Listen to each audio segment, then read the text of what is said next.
I'm doing Yeah. it. So, Edgar, a film from a story originally set in 2025 in which America is a totalitarian state ruled over by an evil network that feeds people propaganda and lies. When did you first decide to do another documentary? Did you say earlier what the cover of the book actually says? Go ahead. So the 1982, first edition paperback, when it was published under Richard Bachman's name, Stephen King's pseudonym, the cover of the book says, "Welcome to the year 2025, where the best men don't run for president, they run for their lives." That's genuinely the cover of the book. A little bit on the nose. Your version of the film is much closer to the Stephen King story than a previous screen incarnation. And I saw a photograph of you with Stephen King. I've never met Stephen. I did my PhD in horror fiction. I've never met Stephen King. Tell me about you and Stephen King. How did you meet? How involved was he? Tell me. I mean, the first contact I ever had with him, well, he gave us a press quote for Shaun of the Dead, which he 21 loved. years ago, which was amazing and sort of blew my mind as somebody who started reading Stephen King books at age 12. And then more recently, we sort of started actually emailing each other, and mostly about music. It sort of turned into a tradition of, he's a big rock fan. Loves the Ramones. Yeah, and I turned into a tradition of me sending him new rock bands that I thought he would enjoy. So on his birthday, I would send him albums by King Gizzard and the Lizard Wizard, Australian psych rockers. And then but this is like you were sending him mixtapes. It's like you got a romance thing. It's like my girlfriend in Maine.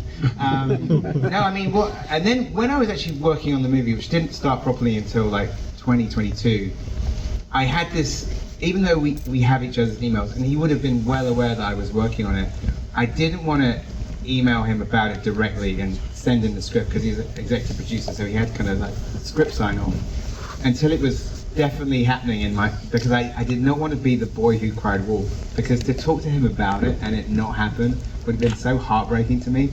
So I waited until the last minute to send him the screenplay. And the email started, as I'm sure you are aware, we've been working on The Running Man. So that was the first time we actually sending him the script and getting his approval on it. Were you terrified waiting for his notes or response? Or? He's sort of the most famous English teacher in the world. And so it did feel that weekend, myself and Michael McCall felt like, oh my God, we're handing in our coursework. And it was a very sort of sweaty weekend waiting for Stephen King to respond. And at first, which was kind of worse almost, he started screen capping bits of the script that he liked. And at a certain point, my heart couldn't take it. I was just like, please just read the whole thing. But he was really generous. And then basically, aside, he had some cast approval, he wanted to know who was playing some of the main parts. And Glenn, he was not completely au fait with what Glenn had done. And I said, you should watch Richard Linklater's Hitman, which he watched and loved, and then was great, amazing. And then pretty much during the shoot, just let us get on with it. And it wasn't until we had done the second test screening of the movie that, I watched it. And I'd never spoken to him on the phone, but I sent him an email saying, enjoy the movie tonight, call me afterwards. And so I did speak to him on the phone for the first time after he just watched it. It was wild. And what did he say? I mean, he loved it. It was great. It was the best, it is that weird thing where usually as a director, you're sort of making the film for an audience of one, in the sense of I always want to be if I didn't make this movie, I would like to be the biggest fan of it. But in this case, it sort of changed a little bit because it's I want him to really like it. And in fact, when you're also making a movie, you're trying to live up to the movie that's in your head. And during the production, because he liked the screenplay, loved the screenplay, I was now having to live up to the film in his head as well. So there's a lot of pressure. And then more recently, again, I was in New York for Comic-Con. And this was only weeks before finishing it. We actually only finished this film a couple of weeks ago, which is kind of crazy. We started shooting this movie November the 3rd, 2024, just over a year ago. I said, I'm going to be in New York. I would love to meet you before the film comes out. So I flew to Bangor, Maine, and met Stephen King. And one funny aside with that is that when me and my girlfriend landed I got a taxi driver, first time in Maine? I was like, no, we've both been to Portland before. He goes, but first time in Bangor. He goes, oh, if it's your first time in Bangor, I'll take you past Stephen King's house. And then we're like, mm-hmm. And then he goes, so what are you guys in town for? I said, we're having dinner with a friend. I wasn't going to tell this taxi driver that I was meeting Stephen King. I've seen Misery. I mean, it's a huge project. I'm right in thinking that it's the biggest. I mean, obviously Scott Pilgrim was a huge production, but this is a really, really big project. The thing that's really interesting is you don't appear to have been reined in at all. It looks like your film. How much of any fights involved, or was it just no, Edgar, you do what you want to do? I mean, I feel, I mean, making a film with the studio, I mean, ultimately the audience is the sort of the judge of that. Okay. And, we had a first test screening and it went really well. And so I wasn't really feel like we had to compromise too much, which was great. Like the screenplay that we wrote is the film that we made. So I feel very I feel very fortunate about that. Because I think sometimes when you make films like this, like you feel like you're getting away with something. So I feel very fortunate, and I feel really proud that this is the movie we got to make, and with the studio. It's kind of wild. But it must. I mean, one of the things that I imagine that Stephen King likes about it is extraordinary that if you look at this and Long Walk, and the fact that he was kind of projecting forward into an imaginary dystopian future. I'm not saying this entirely flippantly. He got a lot of things right in terms of the way in which he envisaged things would go. I mean, the only thing I can think of as being a precedent before in terms of the chronology is Rollerball for my generation, because I'm obviously older than you. But he was uncanny in predicting just how the media may go forward, how reality TV, how game shows. I mean, that must be one of the reasons why he likes the film as much as he does. I mean, it's very pressing in the book, and also it's published in '82, but it was written in 1972. Yeah. And so the fact, if you haven't read the book, that the scene where like Ben Richards makes a tape and then the network manipulate his words is right from the book. And obviously, this is something we're now living with on a daily basis. So it is. I mean, the thing I find amazing about it, and in talking to him about it, is the thing that he's a struggling writer in Maine at the time. He's working in a laundry and writing sort of his short stories at night. The stuff that I find crazy in the book that's all in the film is all about the backstage machinations of the show and everything that goes into that. All stuff that we've come to know in the last 25 years of reality TV. That all of that stuff goes on, and also what happens when actors that get into kind of Hollywood. You at least have the expectation of what it means to be a star. But obviously members of the public involved in any TV who are like made to be like a national laughingstock or made to be like the pantomime villain. And if there's there's lots of pretty dark stories out there all around the world in terms of reality TV. And so it was great for us to kind of work on the script with the knowledge of all of that and the book as a basis.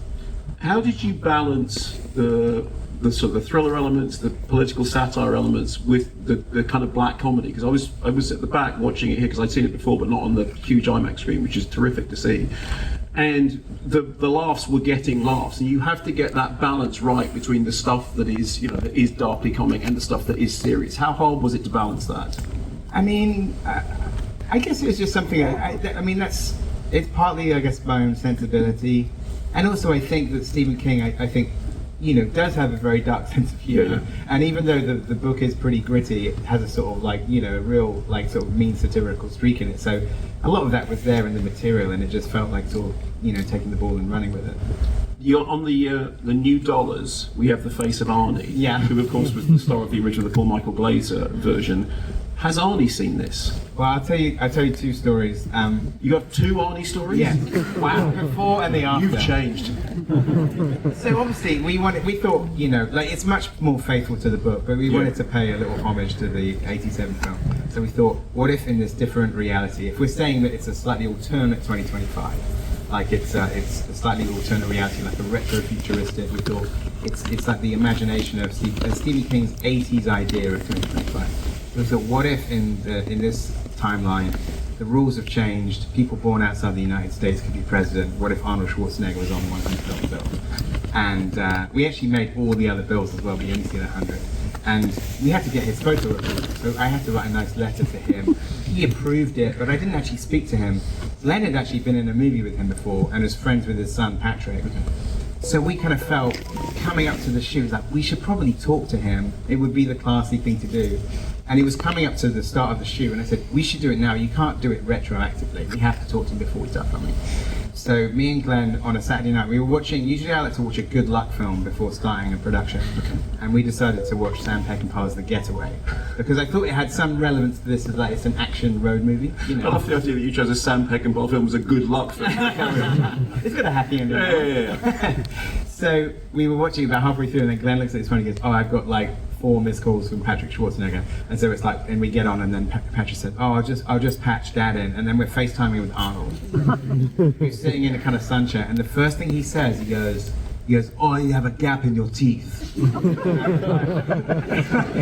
like, covered my mouth, like, oh my God, Mr. Universe is picking on me. And he said, "When I first came to Hollywood, I had a gap in my teeth, but then I got it fixed." And I said, "Oh, I haven't had my gap fixed yet." And he goes, "No, don't do it. When I got the gap fixed, my box office went down." And it's good luck. That's the first thing he said.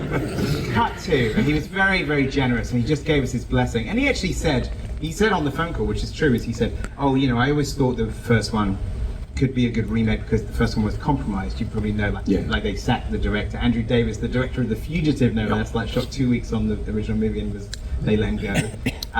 Anyway, he said that, and then Arnold had always said he thought that as it was, the direction was much too televisual. When it was originally imagined, it was much more cinematic, but as it turned out, and he said in retrospect that it was a mistake to get rid of Andrew Davis. Yeah, absolutely. And anyway, cut to last week. We're thinking we should show him the movie. So me and Glenn are in LA, and he's watching the movie, and we're standing outside a screening room, and Glenn was laughing at me because I was getting very sweaty. So I was thinking, oh God, what if he hates it? And I think Stephen King's giving it the thumbs up, but like, what is Arnold going to think? He comes out of the screening room, and the first thing he says is, he goes, "Oh God, it's fantastic." And then the second thing he says, he goes, "It looks like it was so hard to make." And he goes, "Glenn, you have the blood and the sweat. It's so uncomfortable making an action film. I never enjoyed making the action films. I like watching them at the end. I much prefer making Kindergarten Cop." I kid you not, that's what he said. I'm like standing there going, "This is amazing." Anyway, he was very, very kind, and so that felt like very sweet. And he didn't need to do that. It's very sweet of him. So the other star of the film is, of course, Brolin's teeth. Tell us about the teeth. It was, I think he got the idea from Glenn Close, he said. I think he just done a movie with Glenn Close, and she had like a teeth guy in London, so he kind of like thought, you know, he's a sort of handsome reality show producer, and they always look tanned and they've got perfect teeth, so he thought he'd get kind of veneers done. And when we were just talking out in the foyer, you said, did you notice there's a little kind of Easter egg in there of the other Brolin? 2 Brolins in the movie. Did anyone else notice this? Yeah. This guy. Gentleman there. You've just earned yourself some bragging points there. No, so basically, in the scene in William H. Macy's basement, and this was written into the script a long time ago, we thought on those old, like, cathode ray TVs, the TVs that don't watch you back, we have an old film playing, we can foreshadow the end hijack scene by having a hijack scene from another film. And we were talking about the airport films, and I said to Michael McCall, "Oh, there's this film called Skyjacked, and I'm pretty sure somebody holds up a plane with a grenade, a live grenade." That actor is James Brolin. Cut to like months and months later, Josh gets cast in the film, and then at some point, not immediately, I said, "Oh, your dad is in this too." So it was kind of completely wild to him. So there's 2 Brolins in the movie. And the whole Michael Cera thing, I had to leave after. I wanted to get as far as the house raid before I left because I wanted to see that on the big screen. You've always loved action cinema. I mean, in Baby Driver, you're doing it as kind of, choreographed dance moves, but you love the mechanics of action cinema. During that sequence, it turns into Home Alone, and I can feel you enjoying yourself. Tell me about doing that home raid. You would like this. We pitched it as Home Alone meets Straw Dogs. Very good. 2 films that have never been in the same sentence before. And a bit of People Under the Stairs as well. Oh, yeah. I like a booby-trapped house. Yeah. It was really fun to do that, and also just like fun, great Michael and Glenn, seeing those 2 together, such like interesting comic energy. I mean, the thing is that it's fun. Action films are fun when it all comes together. The making of it is always like really arduous and like complicated, and a lot of moving parts, and all of the action set pieces were really tough to do. But are you on top of all that? You don't second unit all that. You are on top of what everything has to look like. Yes, but I will say the second unit were great. Usually, what you would do is like the things that take a long time to do. If there's a stunt that like this is like a 3-hour or 4-hour setup, that's exactly where second unit is your friend, and maybe we might be shooting something around the corner, or it might be a Sunday and I come in and it's like, okay, goons on fire, this is gonna be a minute. This shouldn't be part of our main like unit day. So you just got to sort of strategize, and an incredible like stunt team, great, amazing stunt coordinator Nikki Berwick. Darren Prescott was the second unit director who did Baby Driver with me. So, but you plan all this stuff out together, and also you kind of had to, because Glenn is so much the focus of every bit of action, you sort of had to design it all around him, because he wants to do as much as he can. And also a big part, the two big parts of the adaptation for me that I wanted to bring from the original novel is, number one, Ben is in every scene. You know, even in most of these other films, you'll cut away, and maybe even after the first draft, we got notes from the studio saying, what about cutting back to the network building, or what about cutting to Sheila and Kathy, or somebody else? It has to be first person. It has to be his perspective. That's what I said. I agree. So that was something we stood firm on. Is like, it has to be from Ben's perspective, because it'd be a lot more intense, and also because you only have the same information that he does. What he sees on the TV is all he knows, but then what's on the TV might be 95% bullshit. Yeah. Then the second thing, which is unlike the 87 film, is that he's on the run in the world. In the earlier one, they sort of keep it in a sort of more rollerball, sort of subterranean arena. Yeah. And I always loved in the movie, you know, I must admit, when I saw the 87 one, I was a little disheartened that it was a smaller scale. But I would like to now say to the makers of the movie, having done the shoot in 165 locations, I understand why you made that decision. You know, it's definitely the most, beyond the action, definitely the most ambitious part of it, where, you know, Ben Richards is on the run, and you as a production feel like you're on the run as well. When you have a leading man who looks like that in a towel, how hard was it to talk him into a scene in which an entire scene plays out with him in a towel? And incidentally, watching that scene in IMAX, wow. That should be the poster. That's your pull quote.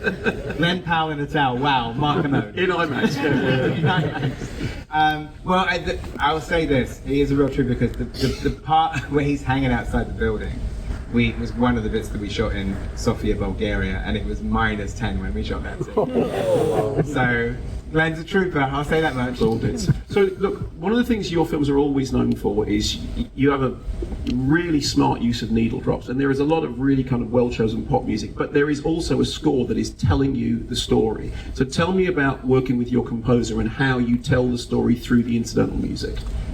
Stephen Price is like the fourth time I worked with him, and one of the things that we've done a couple of times now, and this is no exception, is in a sort of Ennio Morricone, Sergio Leone style.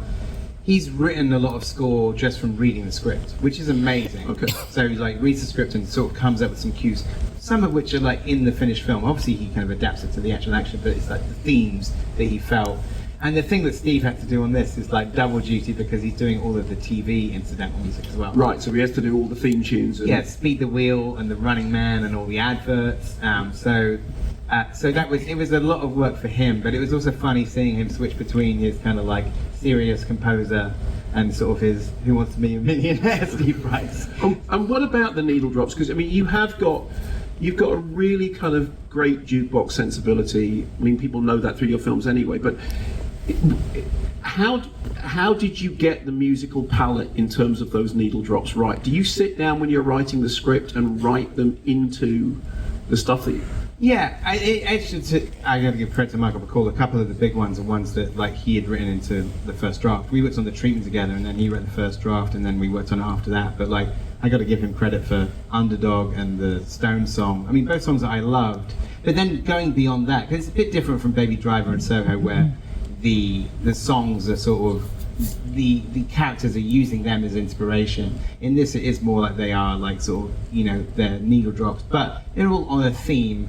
So I mean, I've loved that John Conger's song, He's Gonna Step on You Again, for like years and years, and finally, like, it's like the movie matches up with the song. It's like, oh, this, on a thematic level, this is a song that has to be in the movie. So sometimes they're like songs that you've kind of like wanted to use forever, but in this case, they're all like thematic, you know, Search and Destroy and Miles Davis and actually, I started to get nervous when I was watching press for One Battle After Another because they kept playing The Revolution Will Not Be Televised, and I had to eventually get in touch with somebody who said, "Hey, is that in your movie?" "Oh, it is. Okay, it's in our movie too." And I thought, well, it's 2025. If ever there was a year where The Revolution Will Not Be Televised would turn up twice, this is it. You mentioned Baby Driver and Last Night in Soho, and obviously it would be tempting to think that the action stuff is very influenced by the lessons that you learn. I know you've always had an action sensibility, the lessons that you learned in Baby Driver, but actually, Last Night in Soho, which I think is actually one of your finest films, the choreography in that, the way in which that film is choreographed,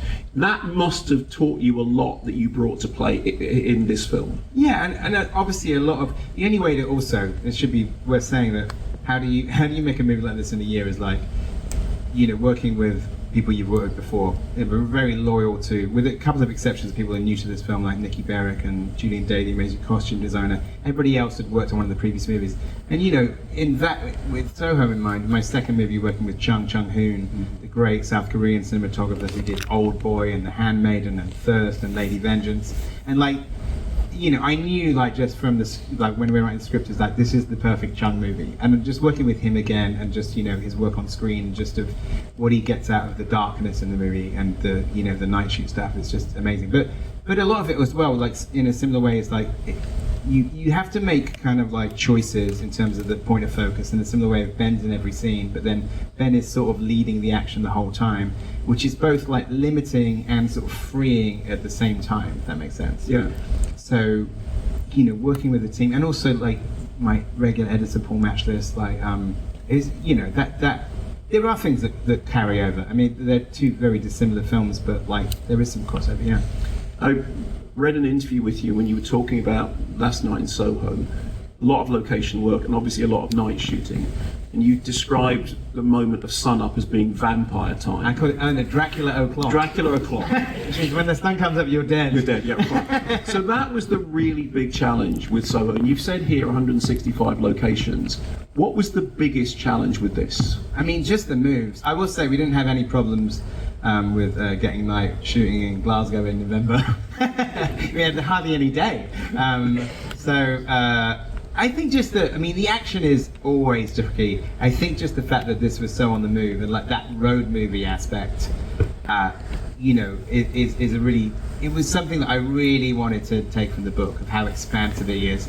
It's like hide and seek on a national, even global level, and not just Ben Richards' story. Obviously, you see on the TVs, you see bits of the other shows. Yeah. So you have to do the other contestants. There's a thing we call the hardest hit. You see it on the wall in the reception.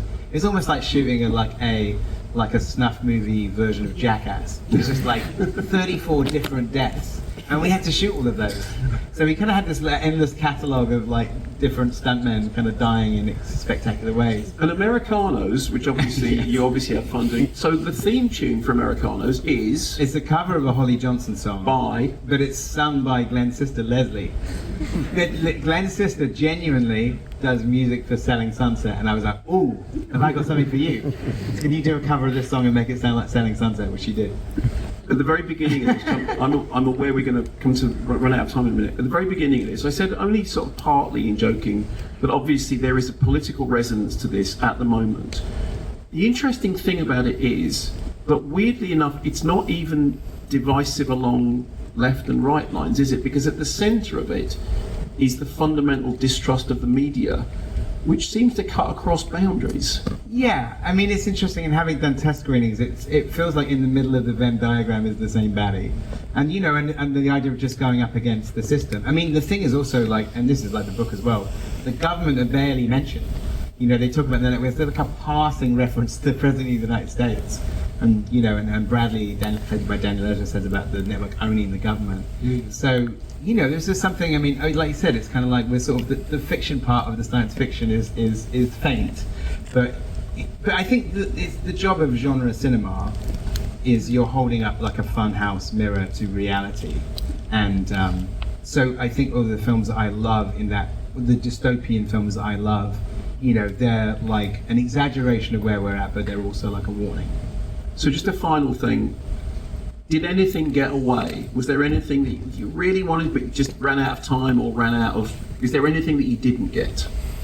I I can't think off the top of my head. I feel really pleased with it. It was a Herculean effort, and I feel like I slightly maybe set like a bad precedent for myself in terms of people saying, "Oh, they can do that in a year." Like, I wouldn't. I mean, it was literally like a sort of like you know. And listen, these are high class problems to have. Being a film director is the best job in the world, but you couldn't do a movie like this without not just me, but everybody working really hard. The post production team. It's like a year of like 6-day weeks and 7-day weeks and 16-hour days. So like, you couldn't do it without the team and like all the hours they work. So they're all watching it like right now, and we have the cast and crew, and it's also a nice thing. Like sometimes you just want to see everybody's work on screen. Actually, even the end credits, the graphics department led by Sophie Powell did this amazing job in Elton's like room in his headquarters. They had all the other covers of The Truth around the walls, and they were so detailed and so amazing, but there weren't too many close-ups of them. So I remember standing there and saying to Marcus, this is like 6 months before, I said, we should scan all these covers and make it the end credits. There's so much work in these zines, we've got to get it all in the movie. So that's how the end credits came about. Very last thing, what did you give to Stephen King? So when I met Stephen King, one, I gave him a copy of The Truth, so he has a copy of that zine. Two, if you notice, the other thing for sort of like King heads is when they go into the locker room, which was actually shot in Tottenham Hotspur changing rooms. Our first AD. You know that what I know about football is nothing at all. That's a popular football team, right? Well, I tell you this, our AD, I'll get back to the proper story in a second. Our first AD, when we shot in Tottenham Hotspur change rooms the first time, we actually got thrown out of the location because it was like a hard out to 8, and usually sometimes it's like, hey, we need to go over half an hour and finish the shot. They kicked us out, and I know why. Is our first assistant director, Richard Graysmark, wore an Arsenal shirt that day. Like, you're going to get us in trouble. They're going to be pissed off with you. And I still think I was right. Yeah, that is a joke that even I get. Back to that. So in that scene in the Tottenham Hotspur change room, you see all the other jumpsuits for the other shows, all color-coded, and the Running Man ones are sort of scarlet red, you know, to look like a sort of like a, you know, the most dangerous prisoner, high security risk. So they've all got surnames at the top, and they're all like actors who have been in Stephen King films. Walken, Spacek, Travolta, Cat, Bates, Freeman, Stanton, even the guys in the Apostle tape is like Holbrook, Stone, and maybe that's Stanton there, actually, like actors. But then King, because obviously Stephen King is in many of his films, probably most notably Creepshow, in which he plays a major part. So there was a lime green jumpsuit with King on it for a show called Bug Out, which I'm really glad we didn't have to film any of that one. And I was thinking, I'm going to give Stephen King the Bug Out jumpsuit. So he owns the lime green jumpsuit, and he was very excited to receive it. Edgar, congratulations not just on getting it in time, but on doing such a bang-up job. Ladies and gentlemen, Edgar Wright.